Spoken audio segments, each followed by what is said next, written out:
আমাকে মেরে ফেলার উদ্দেশ্যেই এই কাজটা করেছে। তারা হলে ছুরি থাকবে কেন? তারা যদি আহত হয়ে থাকে বা ছাত্র হয়ে থাকে তাদের হাতে ছুরি থাকার কথা নেই। আয়োজক যারা ছিল, এটা তো বিপ্লবী পরিষদের ব্যানার। তো এই বিপ্লবী পরিষদের সভাপতি আমাকে যখন কানে কানে বলল যে আপনার বক্তব্যের পরে ছাত্রদল উত্তেজিত, তাহলে সে কেমনে জানলো যে এখানে ছাত্রদল আছে? তাহলে সে নিজেও জড়িত কোনো না কোনো সমীকরণে বা ষড়যন্ত্রে। তাহলে তাকেও ধরা দরকার। তাকে ধরলেও আমরা সঠিক মেসেজটা পাবো। তো আমার যেটা মনে হয় তারা আমাকে মেরে ফেলার উদ্দেশ্যেই এই কাজটা করেছে। তারা হলে ছুরি থাকবে কেন? তারা যদি আহত হয়ে থাকে বা ছাত্র হয়ে থাকে তাদের হাতে ছুরি থাকার কথা নেই।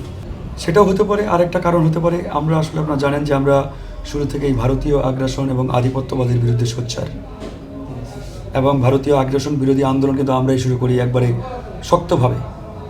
তো সেই জায়গা থেকে ভারতের এই দেশীয় চোর যারা, তারা কিন্তু স্বাভাবিকভাবে আমাদের উপরে খুশি না। এবং আপনারা জানেন যে এখন পর্যন্ত বাংলাদেশের পুলিশ প্রশাসনে ভারতীয় রয়ের এজেন্টরা আছে, এবং হাসিনার দোসররা কিন্তু প্রায় 90% চেয়ারে বসা। স্বভাবতই তাদের টার্গেট আমাদের মতো উদীয়মান তরুণদের। আমরা যারা এই আগ্রাসন বিরোধী লড়াই করছি, আমরা যারা এই ফ্যাসিবাদ বিরোধী লড়াইয়ে সামনের সারিতে নেতৃত্ব দিচ্ছি, তারা তো স্বভাবতই আমাদেরকে টার্গেট করবে। এই টার্গেট করেই একটা মানে কিলিং মিশন কিনা, এটা আমার কাছে এখন সন্দেহ লাগছে। কেউ না, এটা আমি বলি নাই। আমি বলেছি আমাদের আয়োজক যারা ছিলেন কালকের প্রোগ্রাম, ওরা আমাকে বলেছে ছাত্রদল উত্তেজিত আপনার বক্তব্যে। আমি বলেছি আমার বক্তব্যে ছাত্রদল কেন উত্তেজিত হবে?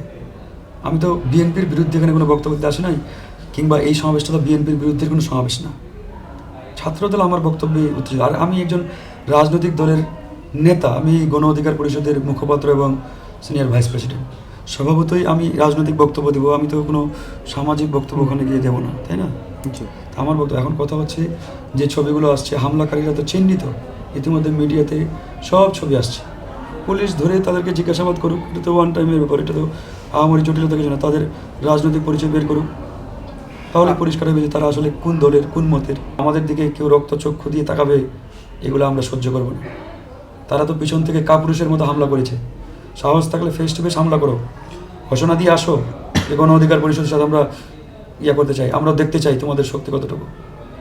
কারণ এই গণ অধিকার পরিষদ মরতে জানে, জীবন দিতে জানে, রাজপথে সেটা প্রমাণ তারা দেখিয়েছে। সুতরাং সেই জায়গা থেকে আমাদের পরিষ্কার বক্তব্য, কালকে যে সন্ত্রাসীরা আক্রমণ করেছে, আমি এখন পর্যন্ত তাদেরকে সন্ত্রাসী বলবো যতক্ষণ না পর্যন্ত তাদের রাজনৈতিক পরিচয় আইডেন্টিফাই হয়। তখন আমার কানে বাজতেছে ওই যে বিপ্লবী পরিষদের সভাপতি যে আমাকে বলছে কানে কানে যে আপনার বক্তব্যের পরে ছাত্রদলের ছেলেপেলেরা উত্তেজিত। তখন থেকে আমি মনে করছি বোধহয় ছাত্রদলের ছেলেরাই বোধহয় হামলাটা চালিয়েছে। কিন্তু ছাত্রদলের ছেলেরা কেন হামলা চালাবে? আমার প্রশ্ন এটি। আমি তো ছাত্রদলের বিরুদ্ধে কোনো বক্তব্য দিই নাই, বা বিএনপির বিরুদ্ধে কোনো সমাবেশেও যাই না এখানে।